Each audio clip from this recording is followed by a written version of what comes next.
Vous êtes touche à tout, on dit que vous êtes instable, vous avez des difficultés à trouver votre voie tellement vous êtes curieux, vous savez faire des tas de choses et puis vous avez surtout pas du tout envie de choisir l'un de ces aspects, vous avez envie de continuer à toucher à tout. Mais c'est pas toujours très facile au niveau professionnel. Bienvenue dans le monde des multipotentiels. Alors, il y a peut-être une solution que vous propose Audrey Chapeau, qui consiste à créer votre métier hybride. Elle va vous expliquer dans cette vidéo lors de mon interview comment on fait pour créer un métier hybride. Elle va vous donner également toute une série de clés concrètes pour vous reconnecter à votre authenticité et c'est possible même dans la sphère professionnelle, je vous assure. On retrouve Audrey tout de suite.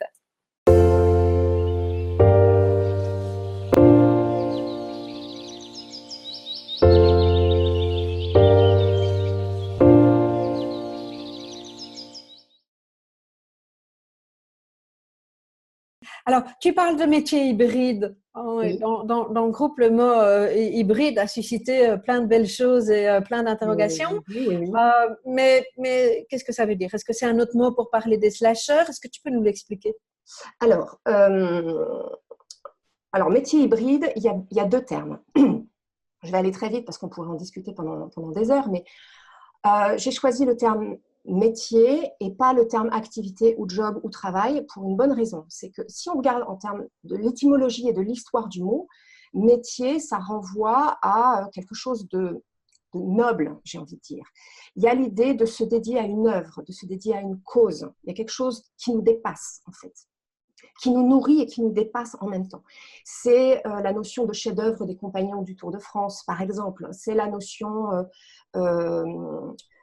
qu'on retrouve chez les artisans, beaucoup, avec voilà, quelque chose qui les dépasse vraiment. Donc, ils sont envahis de ce qu'ils font.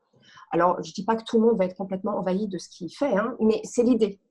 Alors que le travail, on a beaucoup plus cette idée de labeur, de pénibilité, c'est assez galvaudé. Et activité, c'est juste on fait quelque chose, mais il n'y a pas d'âme dedans, on n'y met rien dedans.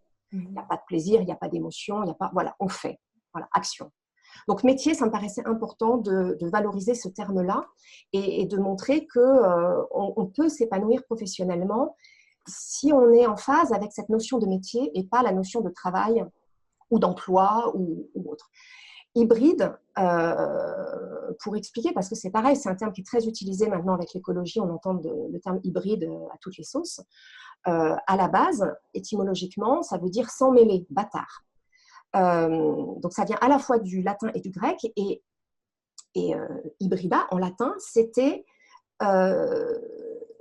ce qui résultait de l'accouplement entre un sanglier et une truie. Donc on voit bien que c'est du sang mêlé. Voilà, c'est pas dans la norme, mais ça donne quand même quelque chose. Et ça a été rajouté à hybris en grec, qui veut dire excès. Donc hybride aujourd'hui, cette notion d'hybride, c'est cette notion de mélange qui peut aller à l'excès de quelque chose qui a priori ne paraît pas naturel, mais qui finit par exister. Donc moi, j'ai beaucoup hésité dans mon cheminement personnel sur comment j'allais intituler ce que je fais, parce que ça met en évidence tout un tas d'éléments. Et je suis tombée sur la base anthropologue, parce que c'est l'une de mes bases fondamentales sur laquelle je m'appuie beaucoup. Et hybride me paraissait être suffisamment ouvert et suffisamment précis en même temps pour ne pas avoir besoin de mettre des frontières extrêmement étouffantes, on va dire. Donc, un métier hybride, tel que je le définis, c'est un métier qu'on invente. Ce sont des activités professionnelles qui font qu'on arrive à s'épanouir et on l'invente. Alors, il y a plusieurs marqueurs. Alors, puisqu'on l'invente, c'est quelque chose de nouveau. Alors, nouveau ne veut pas dire qu'on réinvente la roue à chaque fois. Hein. Ça peut être nouveau de plein de manières différentes, par une mise en application, par des tests, par une population cible, un public cible nouveau. Enfin, voilà. Mais il y a quelque chose de nouveau, une nouveauté. Le deuxième élément d'un métier hybride, c'est qu'il y a une combinatoire. Donc, on va combiner plusieurs éléments pour en faire quelque chose de nouveau. Donc, cette combinatoire, ça peut être, par exemple, une hyperspécialisation. Je pense notamment à une avocate qui s'est spécialisée dans les problématiques d'héritage en lien avec des personnes handicapées. C'est hyper spécifique. fallait juste penser, c'est une personne qui était concernée par ces sujets-là, elle était juriste, elle était concernée par les problématiques de handicap en se disant qu'est-ce qui se passe au moment des décès et des héritages. Elle en a fait un métier hybride. Voilà, donc ça c'est de l'hyperspécialisation. Mais ça peut être aussi complètement à l'inverse, avec une ouverture maximum. Ça peut être remettre au goût du jour des pratiques anciennes. Par exemple, il y a des personnes qui montent une épicerie et qui disent on va faire des consignes de bouteilles à vin. Voilà, ça se faisait plus, ça se refait. Donc ça, c'est par exemple un exemple de métier hybride, enfin d'activité hybride. Ça peut être certaines personnes que j'accompagne pas mal de personnes qui sont régulièrement expatriées. Donc leur problématique, c'est comment je fais parce que mon évolution professionnelle est sans arrêt hachée en fonction des déménagements. Donc, comment faire pour avoir une continuité, même si j'habite à droite, à gauche, partout dans le monde, c'est peut-être de faire la même activité, mais de la transposer sur une activité en ligne, par exemple. Donc, on fait la même chose ou quelque chose de similaire, mais avec des modalités de diffusion différentes. Quand je t'entends, je me pose vraiment la question, est-ce que avoir un métier hybride, ça s'adresse uniquement à des gens qui sont entrepreneurs, qui créent leur boîte, donc les freelances, ou est-ce que ça peut s'appliquer à des personnes qui travaillent dans le monde de l'entreprise, par exemple? Alors, ça peut s'appliquer à tout le monde. Alors, évidemment, quand on veut se mettre à son compte ou quand on est à son compte, c'est plus facile parce que on est, on va dire, je simplifie, on est le seul décideur et voilà. Donc, ça simplifie. Oui. Il y a d'autres difficultés, mais bon, ça simplifie ce choix-là. Mais ça peut très bien se faire en étant salarié. Moi, j'ai accompagné des personnes qui étaient salariées d'entreprise et avec lesquelles on a travaillé.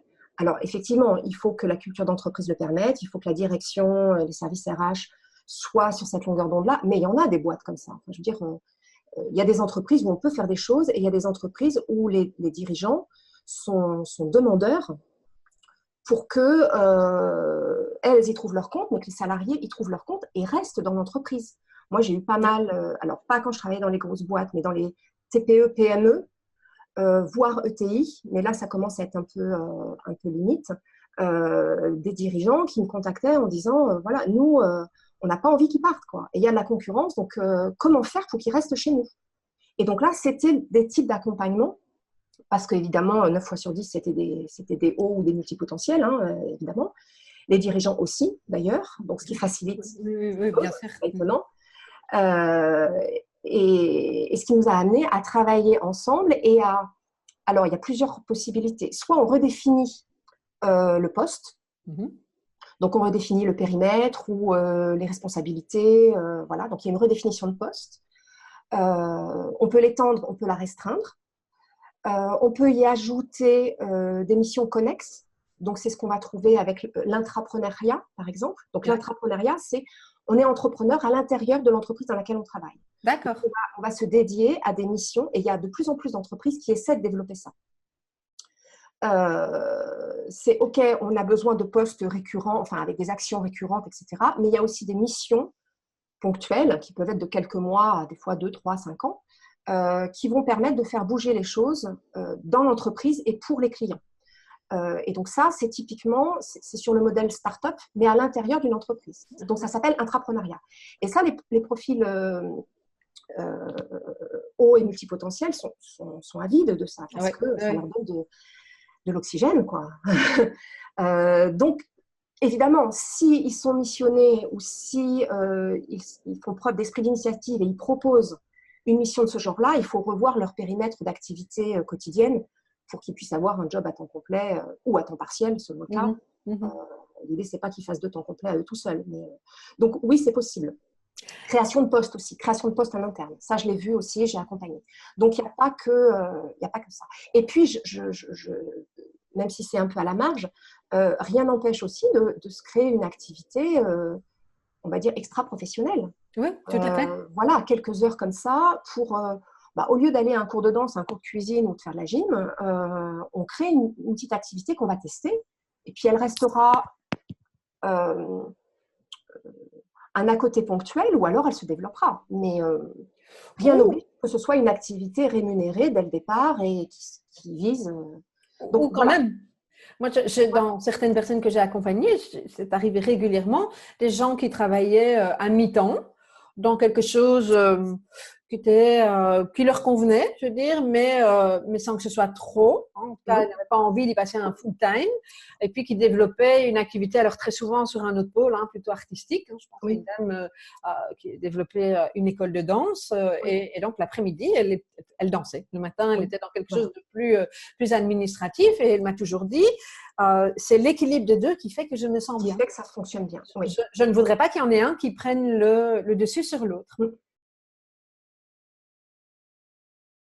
La question qui revient, c'est comment on fait pour trouver son propre métier hybride? Comment on fait? Ça ne se fait pas en un claquement de doigts comme ça. Alors, si je vous l'explique, on se dit, bon, c'est relativement facile, mais en même temps, quand on est dessus, comme on fait appel à nous-mêmes et à ce qu'on s'est nous-mêmes caché, volontairement ou pas, le temps de faire remonter les choses et de découvrir ce qui nous convient, découvrir notre singularité, ce qui nous convient, ça demande un cheminement, ça demande un certain temps de réflexion et